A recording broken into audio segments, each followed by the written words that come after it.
America क्या करता था, जितने गरीब देश हैं उन सारे गरीब देश को अमेरिका वर्ल्ड बैंक से लोन दिलवा देता था और अपना दबदबा रखता था, अपना सामान बेचवाता था। चाइना ने आया, कहा कोई बात नहीं, तो जो अमेरिका किया हम सब करेंगे।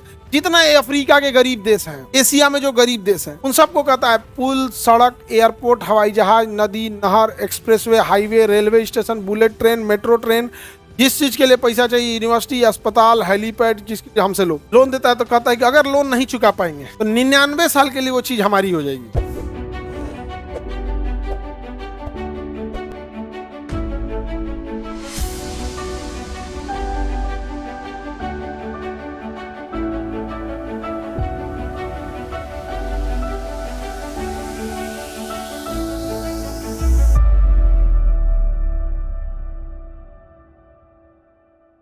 एशियन इंफ्रास्ट्रक्चर बैंक ये कहाँ पे है? चाइना में है। एशियन इंफ्रास्ट्रक्चर इन्वेस्टमेंट बैंक ये कहाँ पे है? चाइना में। चाइना किस शहर में? बीजिंग। किस शहर में? बीजिंग। अब देखिए अमेरिका क्या करता था, जितने गरीब देश हैं उन सारे गरीब देश को अमेरिका वर्ल्ड बैंक से लोन दिलवा देता था और अपना दबदबा रखता था, अपना सामान बेचवाता था। कहता था यहाँ पे हमारी कंपनियों को आने का क्या दे दो, परमिशन दे दो। समझा गया? कौन? IMF। कौन दे देता था? IMF दे देता और वर्ल्ड बैंक दे देता। तो वर्ल्ड बैंक और IMF जब पैसा देंगे तो दबदबा किसका रहेगा? अमेरिका का। और किसकी कंपनियों को छूट दिलाएंगे? अमेरिका। चाइना ने आया, कहा कोई बात नहीं, तो जो अमेरिका किया हम सब करेंगे। जितना ये अफ्रीका के गरीब देश हैं, एशिया में जो गरीब देश हैं, उन सबको कहता है पुल, सड़क, एयरपोर्ट, हवाई जहाज, नदी, नहर, expressway, highway, railway station, bullet train, metro train, जिस चीज के लिए पैसा चाहिए, यूनिवर्सिटी, अस्पताल, हेलीपैड, जिसके हमसे लो, हम तुम्हें क्या देंगे? पैसा। और सबसे शर्त ये कि हमारी कंपनियां काम करेंगी। चाइना की कंपनियां सस्ता काम कर देती है और चाइना इंफ्रास्ट्रक्चर में दुनिया में सबसे तगड़ा है। दुनिया में सबसे बढ़िया ब्रिज A to Z कौन बनाता है? चाइना। अभी वहां का एक ब्रिज गिर गया है, बट वो खराब इंजीनियरिंग की वजह से नहीं गिरा था, याद रखिएगा।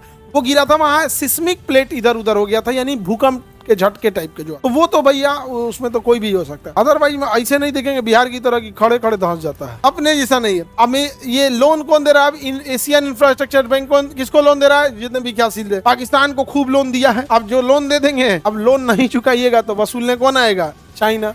चाइना इतना मजबूती से लोन लेता है, कहता है कि आपको जिस काम के लिए लोन लेना है पैसा बस उसी में खर्च कर सकते। एयरपोर्ट बनाने के लिए लोन लेना है तो आप पैसा उसी बस एयरपोर्ट के लिए खर्च कर सकते हैं। और ये ठीक बात भी, आप लोन लेंगे किसी और चीज के लिए कर देंगे कुछ और गलत चीज है। तो चाइना जब लोन देता है तो कहता है कि अगर लोन नहीं चुका पाएंगे तो 99 साल के लिए वो चीज हमारी हो जाएगी। हाँ, 99 साल तक के लिए वो यूज करेगा, हो जाएगा। अब नेपाल, चाइना में, श्रीलंका में एक एयरपोर्ट बनाया, उसको ले लिया 99 साल के लिए। वियतनाम में बिजली घर बनाया, वियतनाम पैसे नहीं दे पाया तो कह रहा है कि अब मेरा हो जाएगा। लाओस में कहा बिजली घर हम बना देते हैं, तो कहा बना दीजिए। कहा कि बिजली नहीं दे पाओगे, और वहां पे क्या है, पास उतना प्रॉफिट नहीं है, तो कहा कि ले जाओ 99 साल के लिए तुम। और वहां बिजली कौन बेच रहा है? चाइना। समझ में आ गया कि नहीं आ गया? चाइना बड़ा लोन दे रहा है, उसके पास इतना पैसा है, चाइना के पास इतना पैसा है, चाइना के पास का कोई हद नहीं। समझ में आया कि नहीं आ गया? किसी को दिक्कत? Any problem? विकासित देशों को बढ़ती मांग के लिए इसलिए पैसा देता है। ऊर्जा, परिवहन, रेलवे हो गया, एयरपोर्ट हो गया, बंदरगाह हो गया, सड़क हो गया, एक्सप्रेसवे हो गया, हाईवे हो गया, टनल हो गया, सुरंग हो गया, ब्रिज हो गया, ये सब इसके लिए दे देता है। बहुउद्देशीय परियोजना, बिजली घर, बांध, डैम, ये सब बनाने के लिए निवेश कर देता है। और नहीं तो उसका हक उसका हो जाता है, 99 साल के लिए यूज कर लेता है। उसके बाद पैसा की कोई कमी नहीं, पैसा की कोई कमी। समझ में कि नहीं आ गया? चीन इसकी अध्यक्ष अब तो भैया चीन ही है इसका मेन सदस्य IBRD में, वर्ल्ड ट्रेड ऑर्गेनाइजेशन WTO।